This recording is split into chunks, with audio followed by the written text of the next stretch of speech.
Tips for getting around. Walk everywhere if you're cool with walking, if you can handle walking a lot. I would walk as much as possible because the things that you see, the sightseeing while walking is really worth it. But take the subway. The buses are okay. I don't love taking the buses. I don't love taking the buses, but they work. Don't take regular taxis. Don't hail a cab ever. Take an Uber or Lyft. They will be pretty expensive though, you know, at peak times. Sometimes taking an Uber somewhere is cheaper than taking like a whole trip around in some other way.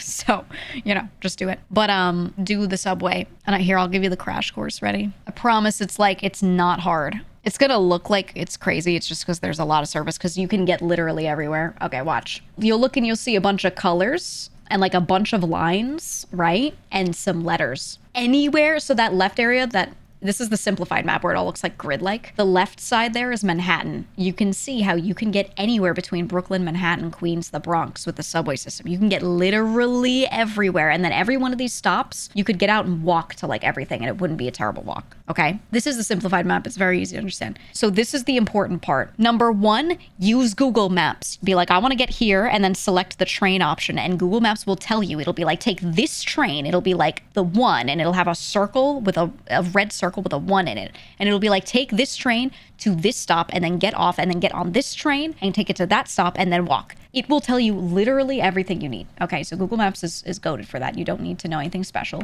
And then the important thing to note is just identifying what they are. So you see that 7 on the left, there's a purple 7. Every line has a color. And this means that they kind of share tracks with each other. They go along the same track, but there are different trains on them. You'll notice on the blue one, there's like 3 black circles. It says A, C, and E. And if you look as it heads northbound, you'll see that one of them branches off to the right and the other 2 keep going. This means that if you are south and you're heading north and you get on a train on the blue line, if you're on the A or C, it'll keep taking you north. But if you get on the E, you could see the one that branches off is denoted with the little E, it'll take you east. So you have to know where you're going. And the way they note it is they tell you what the first and last stop are on them. So like when you see the train pull up, it's got these tickers on the side and it'll be like, this is the E, and then it says like toward, and then it says the name of the last stop. So you can look at the map and you can look at where the last stop is and what the name of the last stop is on the line that you're trying to go along, so you know where you're going. You'd be like, oh yeah, I'm heading in that direction. That's correct. So when you see the train pull up, you know it's yours because it's got the right letter, it's got the right color, and it's got the right last stop. There's like multiple ways to tell that you're on the right one. So it's really easy because I find that there's so many checks to know if you're right or wrong. You just have to like try.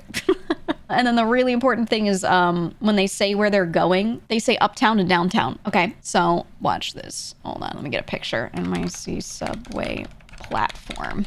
The signs are really easy to follow too. Every time people say they get lost, I'm like, what the f are you talking about? Because it's literally marked with colors for babies. Okay, so let me show you the next part. This is a train platform, okay? All right, this person took some stairs, walked around, and got up to the platforms here. And look, you'll notice there's a sign up top. There's a sign here. And you're like, what is this telling me? Well, I'll tell you. Okay, so look at that sign. Downtown in Brooklyn, ACE. What does this mean? The A and the C and the E are all stopping here. And they're heading, if you get on them on this platform, they're heading downtown toward Brooklyn. Wow, that's literally how simple the signs are. So if you're in Manhattan and you're like, I'm trying to get to Brooklyn, and I was told, Google Maps told me to get off at this stop. It told me to take the C. You go here and you wait for the one that says C on the side of it. And you know you're on the right platform and you're not heading the wrong direction because the sign says downtown and Brooklyn. Yay. It's very simple. And then you see that other sign next to it is the B, the D, the F, and the M, and they're orange, and it's got a little arrow. It's telling you go this way if you're looking for these. You want these, go this way. And it's pointing the arrow in the direction you gotta go, which is along the left platform there. And then behind that, there's a sign that says exit to west. Was that say 13th Street? What does that say?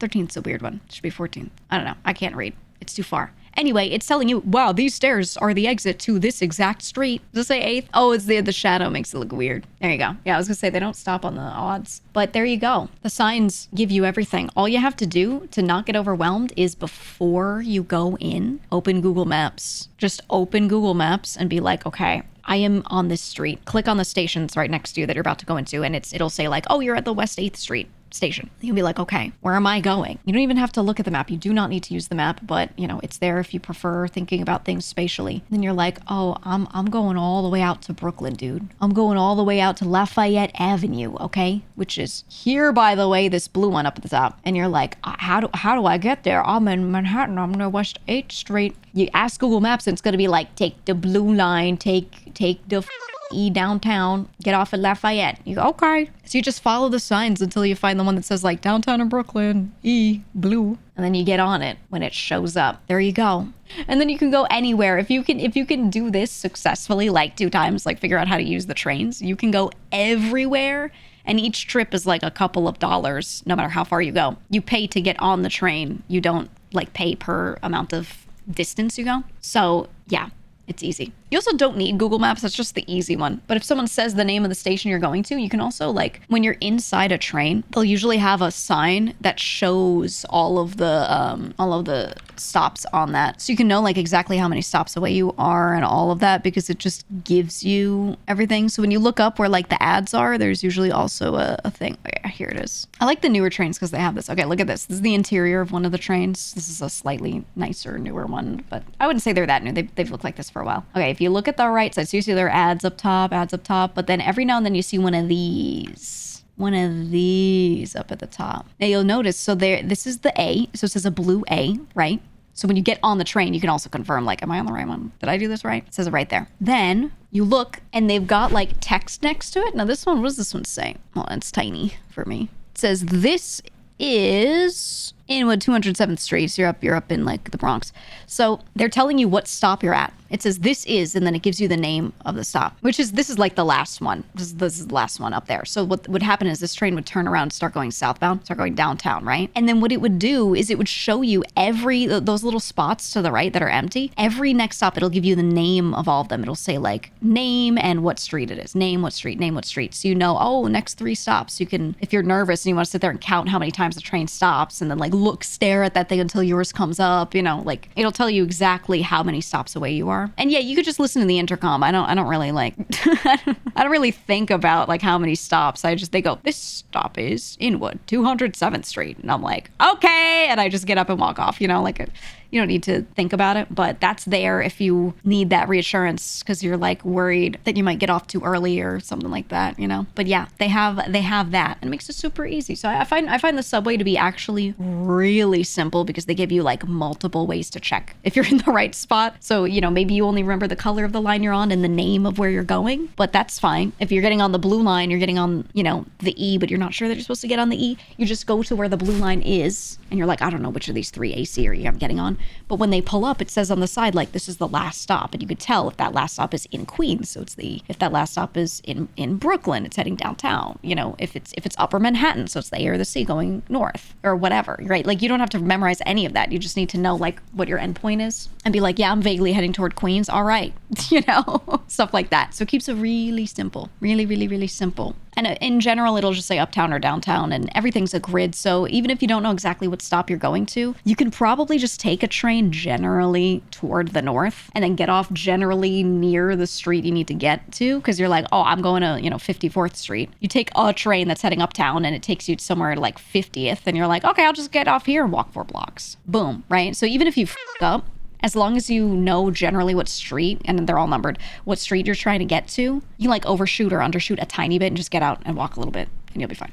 You know, like it's super easy to not get up too hard either, which is nice. But yeah, Google Maps is the way. If you don't know, like if you're not familiar with the system or what's where, Google Maps will tell you exactly what to do. Is bicycling feasible in New York City? Yes, tons of people take bikes everywhere. Like bikes are super popular here. There are city bikes as well, so you can do the little rentable ones where you just take them and drop them off at a city bike station. And if you want, you could probably cycle everywhere and not bring your own bike. The city bikes are like really, really prevalent, really available. But you have to be good at not crashing into everything. You have to be able to control yourself at a slow speed so you can like get around people and weave around people. There are bike lanes, but there will always be cars and buses and things turning through bike lanes and all that. So you have to be so hyper vigilant. I think if you are good at that, it's very safe because people aren't really going that fast in the city typically. Like the traffic doesn't move that quickly, you know? So if something's looking sketch, you can turn away from it. You have time, typically. I find the issue is not so much the drivers usually. It's more so the pedestrians